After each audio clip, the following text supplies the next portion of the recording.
आज सीए कानून पे सुप्रीम कोर्ट में सुनवाई हुई है। टोटल 237 पिटीशंस हैं सुप्रीम कोर्ट में।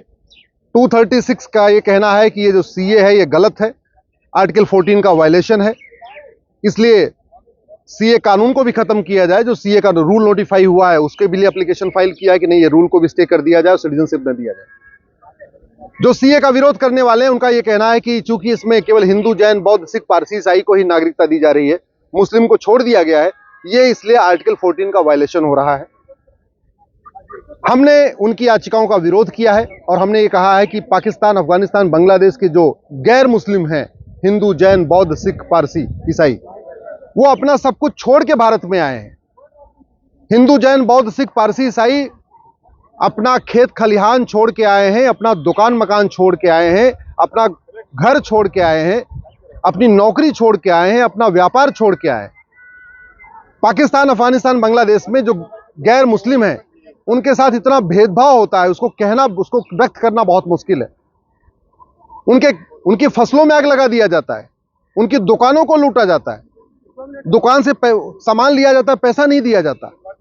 पाकिस्तान, अफगानिस्तान, बांग्लादेश के हिंदू, जैन, बौद्ध, सिख अपनी बेटियों को कॉलेज में नहीं भेज पा रहे हैं, उनकी हायर एजुकेशन नहीं हो पा रही है।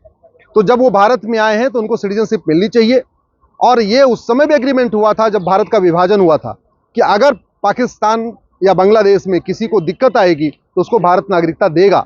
ये गांधी जी ने भी कहा था, नेहरू जी ने भी कहा था, सरदार पटेल ने भी कहा था, उस समय के जितने कैबिनेट में लोग, सब लोगों ने कहा था कि अगर कोई प्रॉब्लम आएगी देश विभाजन के बाद तो हम नागरिकता देंगे। इसलिए जो रूल नोटिफाई हुआ उस पर स्टे नहीं होना चाहिए और वहां के नागरिकों को, वहां पे अफगानिस्तान, पाकिस्तान, बांग्लादेश के जो आए हुए हैं हिंदू, जैन, बौद्ध, सिख, उनको नागरिकता मिलनी चाहिए। अफगानिस्तान जो कि दुर्योधन का ननिहाल था, गंधार था, वहां वो हिंदू राष्ट्र था 1805 में, पंडित नंदराम टिक्कू प्रधानमंत्री थे वहां पे, लेकिन धीरे धीरे खत्म होते चले गए, अब केवल 20 परिवार बचे हैं। पाकिस्तान, राजा भरत का ननिहाल जो कैकेय था, हिंदू राष्ट्र था।